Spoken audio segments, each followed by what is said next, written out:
Well, Gary, you want to say anything about the breathing? Well, I had several questions, just trying to sort of fine tune a little bit uh, where the breath comes from. I tend to breathe pretty shallow, even though I've worked on that for years. So to breathe from the abdomen, from the belly, I have to consciously remember to do that. It doesn't, I revert back to shallow breathing if I'm not watching it. And then to make the sound of ah, I tended to sort of constrict my throat a little bit to make that sound. And so I sort of experimented with letting that go, letting that tension go. Releasing your neck is never bad in this business. It's kind of the key to everything. And then I worked a little bit on not trying to, to force that breath out, but just to let it come out more easily. The admonition to let the breath be natural and not anything artificial is a really important one. But I think it's largely directed. The breath it wants to change, but don't you change it on the in-breath. The breath wants to change on the in-breath, but don't you have anything to do with it. You just boycott it. You can make room for it. You can let it happen, but do not get involved in puffing yourself up or you'll become an egotist through this thing. It just happens. The in-breath has to happen naturally, which is what the instruction is. Let the in-breath happen naturally. Really let go. Put yourself out there letting go, which is just a letting go. It's just a letting go. It's not a big artificial imposition on breathing. It's just a more total letting go, which is the whole deal. And you figure the mind follows the breath. I mean, just letting go of the breath, if that didn't have any effect on the mind at all, then we wouldn't be talking about this, right? Here's the definition of meditation: mixing mind and space. That is a definition of meditation. That's what we're trying to do. At least in the Mahamudra school, but even more so in the Mahati school. All we gotta do is mix mind and space. We want to just mix your mind with space. That's it. That's it. But you can't do it if you're tense. It's impossible. It can't be done. So it has to be through relaxation and through 112 million times just letting your mind go out into space and rest there and have a gap and have a possibility of mixing and a recognition. Mind and space are the same thing. Once you know that mind and space are the same thing, that's it. There's nothing else to learn. There's nothing. You can. But there's an intellectual understanding of it, and there's an experiential understanding of it. And I think we're aiming for an experiential understanding. Yes. You're not going to believe in emptiness, really, unless you intellectually believe in emptiness. And no, there's no other choice. You're like in a corner that emptiness is the only possibility, logically. Well, okay, I'll surrender then. It helps a lot. And, we're sharpening right now, it's the union of appearance and emptiness suffused with ignorance. So, just a lot of ignorance on both the skillful means side and the wisdom side. So we just keep adding skillful means and producing wisdom. We keep adding more skillful means and producing wisdom. We keep adding these more highly refined skillful means and blam, wisdom. It's somewhat endless that way. If we're Buddhas and we're trying to save 12 billion beings, we're applying a lot of skillful means and wisdom beyond what we even thought we could do. It just goes on and on and And skillful means is these techniques, but it's a lot of things. It's understanding how bliss and emptiness work together, understanding how suffering and emptiness work together, how that's almost like a union. It just kind of depends on how you look at it, how you take it, how you understand it. But these are deep things to learn. We're endlessly learning them. If you learn a little bit, then they cram you with more suffering than you could ever handle, and you got to turn that into bliss, and cram you with more bliss than you can handle, and you got to let go of that. Yeah, you're learning how to tolerate the fear of letting go of these structures in the mind, and letting it, mingle with unstructured space. Exactly. So I'm just gonna go a little bit. I learned a couple of things along the way, and I can't even deal with it at the moment. I can't do some of the things I've done in the past. But I'm just gonna throw a couple of things at you, and you like it or not.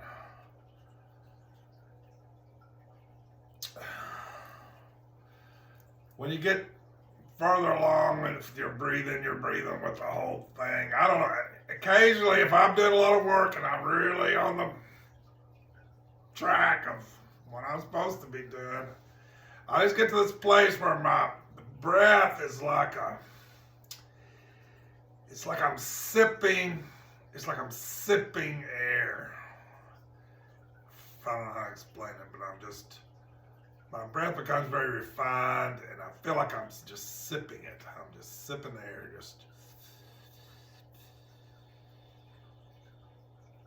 I don't know, it just becomes very regular, and I don't know, and that's very powerful to me. But whatever. There's just a little.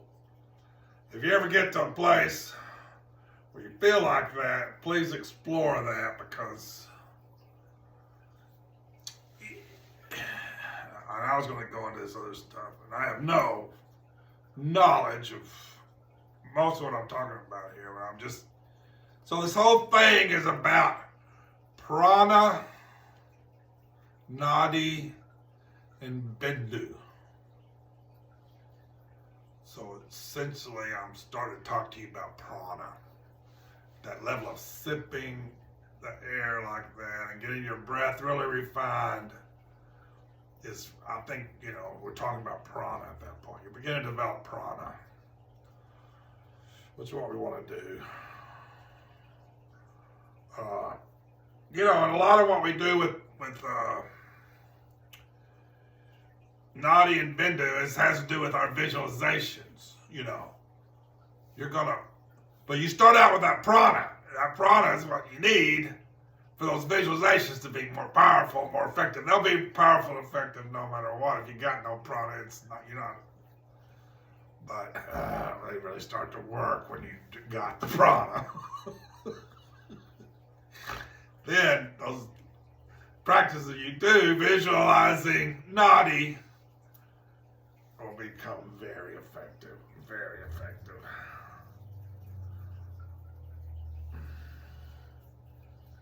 So breathing can be is the fuel, is the rocket fuel for a lot of stuff we're going to be doing.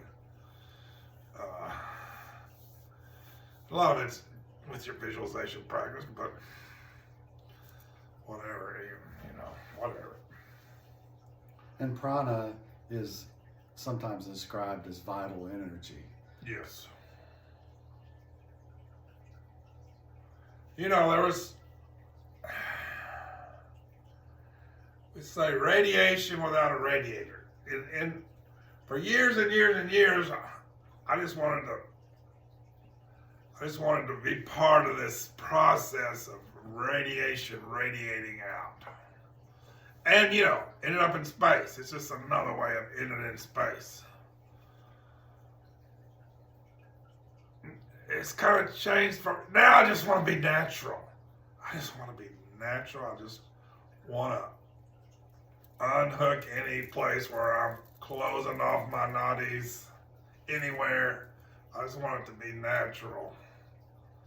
I just want to be natural. I just want to be fresh. I just want to be fresh, live, natural. Yeah, and sometimes Tulkin Ergen said wide open.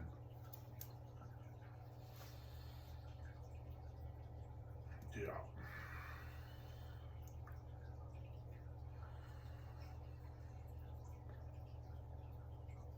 I can't talk about this stuff too much. Maybe I'm talking about it too much, but I just point out a couple of things that might be useful, might not.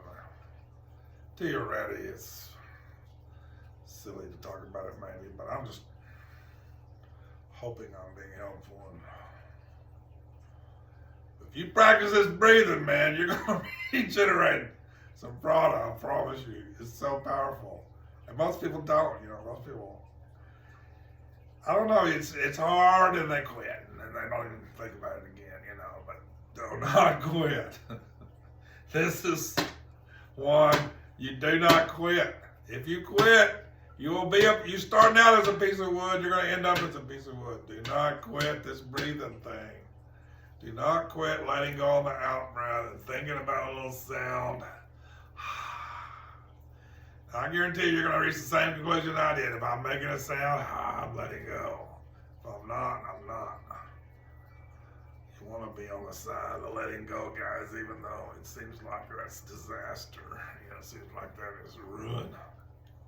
It is the ruin of the ego. It is the ruin of the cocoon.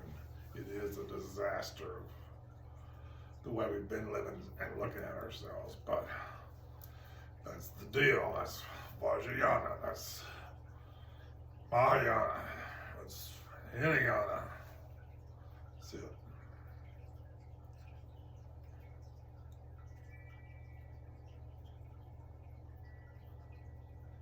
Should we just quit them? Yeah, if you're like me, you're in the beginning of this, you're going to focus on that letting go of the breath, and then after a while you're going to realize that you're tight somewhere. Your mind will shift to that tightness, and then you relax that, let that go, and then come back to the breathing. So it's like there's still some activity, some shifting in the beginning. I would say that if you get to the point where you feel any sort of tension or fear, that's good, because you want to be aware of that and let it go. They talk about one taste in our tradition. That one taste is a letting go, is what it is. Everything begins to feel like letting go, even when you're holding on. It's like, well, I guess I can hold on for a little while longer, but I got no chance, I might as well dissolve back into one taste. So, I don't know. I'm just saying, particularly in the beginning for me, when you're letting go, that's when you run into the blocks. That's when you run into the very process of letting go shows you where you're still tight. Yeah, things are going to explode and rise, and you're going to be showing stuff, and your emotions and just your stuff is going to get worked through in a way that's kind of chaotic and delightful if you can experience one taste. If you just get a taste for it. You get a taste for it in your tongue, because your tongue is like the most important organ to relax in this process. The most important organ you begin to understand is your tongue. So as your tongue is relaxed and your tongue is going toward it, everything's going toward it, it's one taste. My tongue is fucking alive and experiencing this energy and letting go, and I taste it in my tongue. It's one taste, but it's everywhere. It's not just in your tongue, but it's one taste, including your tongue, as I focus in a certain way. Trump Rinpoche's tongue was just the most gorgeous thing imaginable. You just wanted the side of that tongue. Stick that baby out one more time. And he would. He'd lay it out there for you. Oh, and you just fainted. When you drank a glass of water, your tongue would come out there and you'd just faint. My God, look at the letting go of that man. Look at the letting go of that man. Look at reality as reality being demonstrated. It was just beyond belief. Very fresh and shocking and frightening and alive.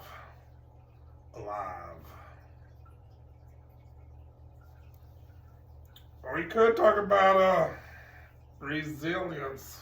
I talked about it in 7 and 8, but maybe, I don't know, maybe I didn't say something. We better start over.